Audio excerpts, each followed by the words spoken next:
Gracias, pues más que un mensaje son comentarios que quisiera hacer a los que ustedes han vertido y ya bueno, ya he hecho algunos en el curso de la sesión. Trataría de subrayar algunas de las cosas que, bueno, básicamente todas las intervenciones han sido muy interesantes, diferentes, que es algo muy sugestivo de las distintas facetas de este tema, ¿no? Primero, la gratitud del gobierno federal hacia ustedes, porque a nosotros nos interesa hacer este análisis y nos interesa, porque sí queremos, pues hacer las cosas bien y revisar perfectamente lo que tenemos que corregir o lo que tenemos que fortalecer o lo que tenemos que hacer y que no hemos hecho. De tal manera que a nosotros nos sirve mucho y creo que en la medida que la sociedad pueda seguir también esta reflexión, le puede servir a la sociedad. Varios de ustedes comentaron la necesidad de que la gente tenga una explicación de las cosas, de lo que está sucediendo. Y creo que ha sido definitivamente una gran ausencia, fundamentalmente nuestra, el poderle explicar a la gente la narrativa de lo que está ocurriendo. Lo hemos intentado, pero creo que de las cosas que también ha quedado claras es que la parte de la comunicación, de la información del gobierno, pues no ha sido propiamente lo fuerte. Y creo que es una parte medular. Por otra parte, la convicción de que el esfuerzo del gobierno y la reflexión de la academia constituyen actividades que son claramente complementarias y aunque lamento que no hayamos tenido un diálogo así, por lo menos público, porque hemos tenido varios con algunos de ustedes, hasta ahora se compensa por lo menos en la oportunidad de poderlo tener ahora y que eso enriquece precisamente la visión y la estrategia del propio gobierno. También estoy convencido de que la incorporación a los espacios de deliberación y de evaluación de la política pública por parte de expertos y conocedores es algo fundamental y me ha quedado claro el mensaje, la exigencia, la necesidad, que además comparto, de que la información se ponga al acceso del público y sea una información evidentemente relevante. No hay, desde luego, la intención y tampoco le vería mucho la utilidad de que se pretenda sesgar esa información. La evidencia que está viendo el ciudadano es una información que quizás si esa evidencia se presentara sistematizada, estadísticamente considerada, con la metodología adecuada, con una interpretación técnica y científica, por lo menos hablando de los datos estadísticos, sería una información mucho más pertinente, mucho más descriptiva de los fenómenos que todos estamos viendo. También recogí varias expresiones y en esto coincido que no debe ser materia, desde luego, hay una paradoja o un dilema que hay que resolver, ¿no? Cuando expresiones de una manera u otra fraseadas, por ejemplo, hay una parálisis en los estados respecto de la vida o del fortalecimiento institucional o de las policías o de la implementación de la reforma penal, en fin, de varias cosas, o de la persecución de delitos comunes. Esto evidentemente no debe llevar, y coincido con lo que dijo aquí Mauricio Merino, a una utilización electoral del tema, ¿no? Me parece que es una reflexión que simplemente hay que hacer. Y es más, hay que partir de una premisa mayor antes, que es, yo creo que de todos ha habido deficiencias o errores que hay que corregir. Pero sí es muy importante que la evaluación nos lleve a todos a entender y a ver esos errores e insuficiencias y a corregirlas. Y primero el gobierno federal no está no solo absolutamente dispuesto, sino pide que nos ayuden a entender precisamente el ámbito de nuestras deficiencias para poderlas corregir.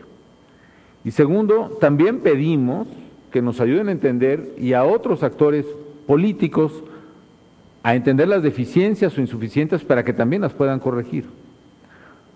Porque, y el dilema es este, que lo mencionaba precisamente al final de la conversación, hacen falta incentivos políticos o económicos para cumplir con la tarea de la corresponsabilidad en materia de seguridad. Es decir, ¿dónde encontrar esos incentivos económicos. Algunos de ustedes hablaban, por ejemplo, del condicionamiento de fondos en materia de seguridad estatal o municipal al cumplimiento de ciertos objetivos o metas, o políticos, es decir, el establecimiento de costos políticos en el tema de seguridad, de asignaciones de responsabilidades políticas, que permitan que todo el mundo tenga un incentivo claro que lo lleve a cumplir la tarea. Eso será, desde luego, una reflexión que habrá que hacer. Dada la estructura política del país, por ejemplo, donde la determinación, por ejemplo, de los factores presupuestales depende realmente en mucha medida a coyunturas políticas, a composiciones y sumatorias políticas, probablemente sea muy difícil la primera parte del tema, de que sean, por ejemplo, de que se trate de fondos que estén condicionados de cierta manera al cumplimiento de ciertos objetivos, porque finalmente lo que los gobiernos estatales necesitan, y eso es lo que hacen sentir a los diputados que los representan, es que al contrario, los fondos deben estar ahí, deben estar incondicionales en todas las materias. Y la segunda parte, la parte de los incentivos políticos correctos, creo que depende en gran parte de la opinión pública y de la sociedad, que en ese sentido juega un papel relevantísimo la participación ciudadana y la información, otra vez, en poder asignar adecuadamente los reconocimientos o los costos políticos del cumplimiento o del incumplimiento de la tarea en materia de seguridad pública. Si algo a mí me ha quedado claro en estos 3 años es que ninguna autoridad puede por sí sola resolver completamente este problema. Se podrá avanzar en uno u otro ámbito, pero si no estamos articulados los municipios, los estados y la federación, este problema no se va a resolver. Se necesita una articulación de los estados y de los municipios. Y a medida que pase el tiempo, veo con preocupación que este tema se debe abordar con absoluta claridad. Hay que decir las cosas tal como son, porque se puede agotar el tiempo y se puede perder una gran oportunidad y luego podemos arrepentirnos de no haber hecho ahora lo que debimos haber hecho como mexicanos. A mí sí me gustaría que este esfuerzo se hubiera iniciado así, pues no sé si 5, 10 o 15 años antes.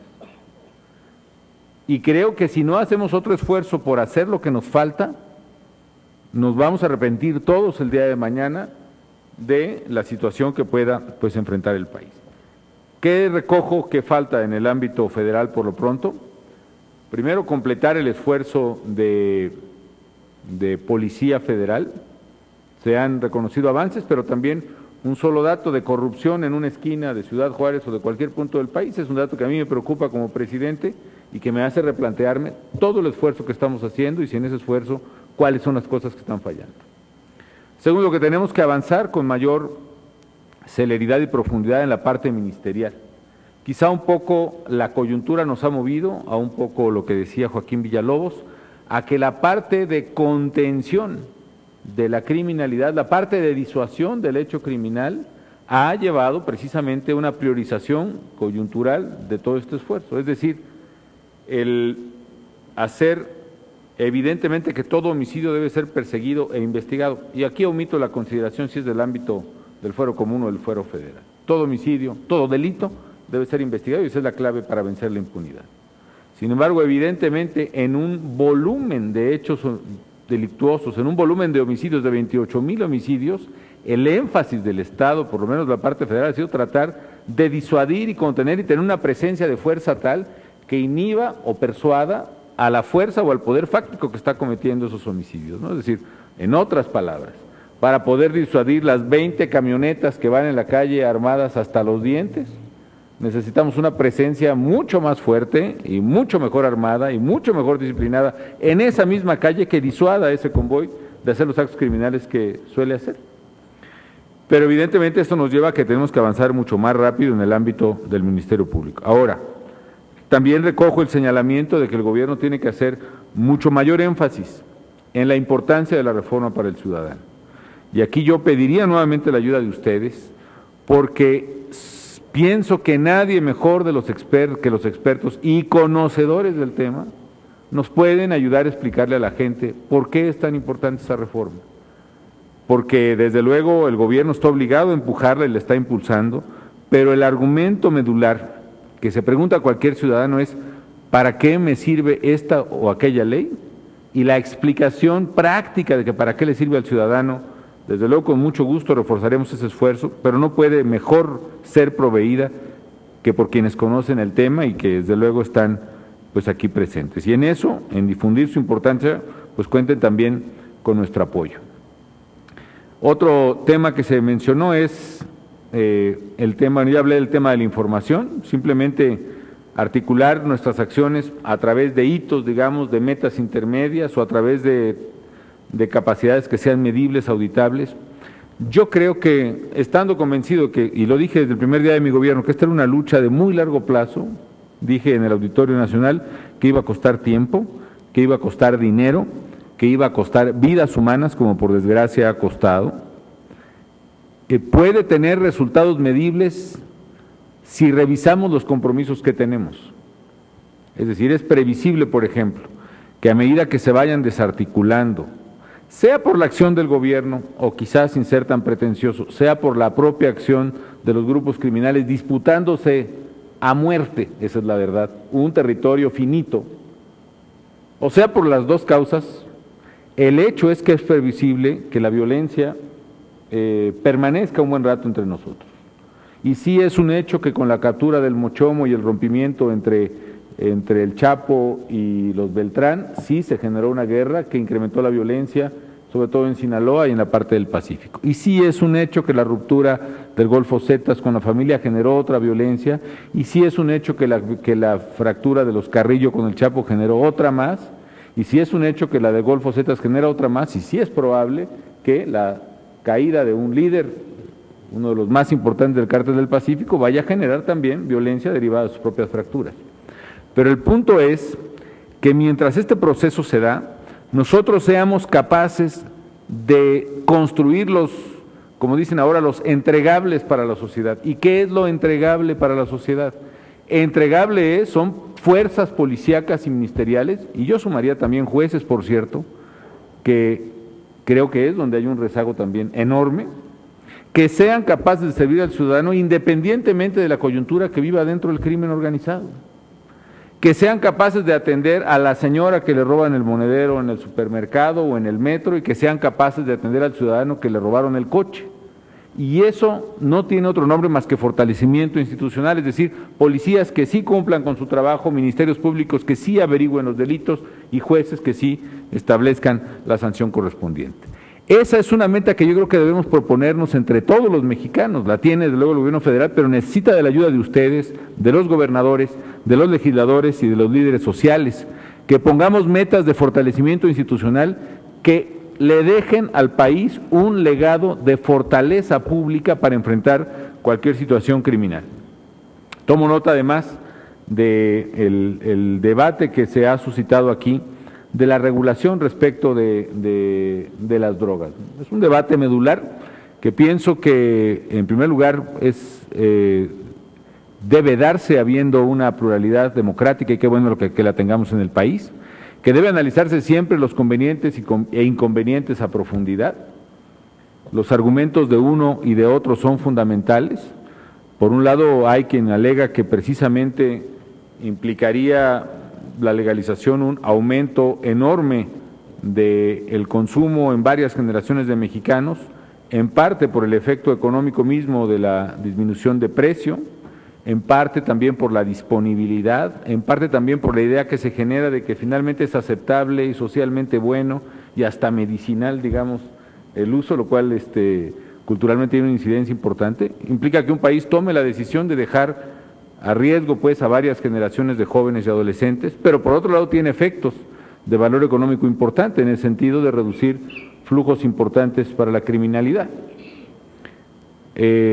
Por el otro lado, sin embargo, si el mejor argumento en favor de una legalización es precisamente que la reducción del precio del mercado negro va a generar beneficios, si estos son productos que no se determinan en su precio nacionalmente, y a nuestro lado está el mayor consumidor de drogas en el mundo, es decir, el precio se determina internacionalmente, lo que hagamos nosotros en esa materia respecto del precio va a ser irrelevante y solo vamos a pagar todas las consecuencias negativas y realmente muy poco o nada de las positivas. Evidentemente también, con el mismo argumento, cualquier acción que en ese respecto se tome en el ámbito internacional y particularmente en Estados Unidos, va a tener una repercusión en México que nos obliga siempre y en todo momento a hacer ese análisis. Yo les propongo, bueno, me pareció muy interesante la norma oficial mexicana sobre generación, recolección, registro y clasificación de datos. Efectivamente, déjenme decirles que incluso dentro del seguimiento que llevamos en el Gabinete de Seguridad, tenemos hasta discusiones de cómo clasificar los eventos que observamos, ¿no? Por ejemplo, los enfrentamientos, que como decía Guillermo Valdés, sobre todo a partir de la ruptura de Golfo Zetas y que se decidieron, pues literalmente matarse saliendo en grupos muy numerosos a las carreteras de Tamaulipas y Nuevo León, el hecho nos obliga a aumentar la presencia del ejército y entonces se dan enfrentamientos en esas carreteras, son ineludibles en ese sentido esos enfrentamientos, ¿no? Pero ¿cuántos son enfrentamientos propiamente y cuántos son agresiones a la autoridad? El definir eso tiene una dificultad. El definir, por ejemplo, que agresión no es solo enfrentarse al ejército o a la policía, sino ir deliberadamente, premeditadamente a agredirla. Eso es una agresión independientemente de que tenga o no respuesta de fuerza. En fin, creo que es importante uniformar y catalogar la información. Yo les quiero proponer una cosa. Nosotros tenemos una base de datos que se ha venido construyendo precisamente en parte del CISEN, en parte por la información que nos da la Procuraduría, la Secretaría de Seguridad Pública. Yo les propongo que hagamos una sesión como esta y presentemos los datos tal y cual los tenemos. Nosotros hacemos un seguimiento semanal incluso de los niveles de violencia. Tenemos un seguimiento de las agresiones, de las capturas, de los decomisos. Yo con mucho gusto los comparto con ustedes porque creo que es importante que se conozcan. Por esa razón sabemos que cada vez que hay una decisión, una ruptura en los cárteles, estos generan una confrontación, o bien cuando se realiza un operativo sí genera un efecto disuasivo que baja la violencia, pero el problema es que cuando termina el operativo y se retiran las fuerzas federales, no hay nada que lo sustituya. La ciudad se vuelve a quedar inerme, el Estado se vuelve a quedar en manos, pues, del esfuerzo de los ciudadanos, por decirlo de alguna manera, ¿no? Tenemos casos de secretarios de seguridad pública que tienen bajo su mando más de 4,000 policías y sin embargo la escolta personal de ese secretario de seguridad pública la tiene que poner el gobierno federal porque ese secretario no confía en ninguno de sus 4,000 policías. Entonces, si no hay ese esfuerzo uniforme de carácter federal, corresponsable como manda la Constitución, de fortalecimiento institucional, no solo del gobierno federal que nos hace falta, sino estatal y municipal, independientemente de lo que se legisle después, no habrá posibilidad de garantizarle al país la seguridad pública. Finalmente, los temas preventivos y sociales. Yo confirmo mi convicción de que buena parte de la problemática deriva de causas sociales, sobre todo de falta de oportunidades para los jóvenes, la generación llamada de los nini, que ni estudian ni trabajan, no estudian porque no tienen escuela. Cuando entré al gobierno, solo el 23% de los jóvenes en edad universitaria tenían lugar. Esa cobertura la hemos elevado con mucha dificultad al 29%, pero obviamente resulta todavía muy insuficiente. No tienen oportunidad de trabajo, sobre todo en un momento en que se registró una recesión económica mundial que a México le provocó una caída del 10,5% del PIB en el primer semestre del año. Creo que hay que analizar incluso desde la academia esa correlación entre comportamiento económico y violencia, en fin, muchas cosas que hacer, pero lo indudable es que hay una labor social que hacer. Y nuevamente, esa labor corresponde a ámbitos distintos. Es decir, en un sistema federal que ya ha descentralizado la educación y que ya ha descentralizado la salud, evidentemente implica que la corresponsabilidad debe ser bien entendida y bien compartida. Y por último, la vigilancia de lo que hacemos. Yo les pediría que a la par que hagamos este ejercicio de información, se ha señalado mucho que el Sistema Nacional de Seguridad Pública no ha dado los resultados deseados y es cierto. La reforma que se hizo tanto a la Ley de Seguridad Pública hace poco como a la orgánica de PGR y a otras, y a la propia Ley del Sistema de Seguridad Pública, nos permite una nueva oportunidad, pienso, para que el sistema funcione. Aquí está el licenciado Juan Alcántara, secretario técnico del sistema, que ahora depende de Gobernación, y yo les pido que le exijan a él y al director de información de ese centro que se creó, que precisamente se muestre el avance de los compromisos. Bien dijo, recuerdo en una reunión del Consejo de Seguridad Pública, el rector del Tecnológico de Monterrey, estamos en un predicamento porque la gente busca resultados, y lo que el acuerdo de la seguridad pública ofrece no son resultados, sino procesos. certificar X número de policías, construir tantos penales. Entiendo que no es la solución única, pero efectivamente hay que construirlos. La gente tiene un problema ahí y eso no descarta que haya una visión integral del tema. El realizar determinadas reformas, el tener determinadas estrategias, en fin. Hay una serie de procesos. Los procesos por sí mismos no dan los resultados automáticamente, pero si no tenemos procesos ordenados, nunca vamos a tener los resultados. Bueno, yo lo que les propongo es que nos enfoquemos a así completar los procesos, desde la reforma penal hasta la certificación de policías o hasta la aplicación de control de confianza a ministerios públicos. Nosotros hacemos el seguimiento, efectivamente, gobierno federal, pero también, como ustedes han señalado, cuando uno se evalúa a sí mismo, siempre existe, en cualquier nivel, pues el incentivo o la tentación de ver el vaso más bien medio lleno en lugar de medio vacío. Así que también yo los invito a eso, que nos ayuden a ese diagnóstico. Por lo demás, creo que han abordado pues prácticamente todos los temas. Yo quiero reiterarles mi agradecimiento, el compromiso del gobierno federal a seguir trabajando con decisión y con determinación en este asunto. Es como dijo alguien aquí, se trata de reparar el barco, pues no solo a medio mar, sino a media tormenta. Pues por lo menos el barco tiene sus imperfecciones, pero lo estamos tratando de reparar efectivamente, lo vamos a seguir haciendo, y si al final de esta gestión logramos entregarle a la gente por lo menos un barco que navegue en mejores condiciones y condiciones más seguras, yo me daré por satisfecho. Así que muchas gracias y pues nos vemos en próxima ocasión para compartir todos los datos con ustedes.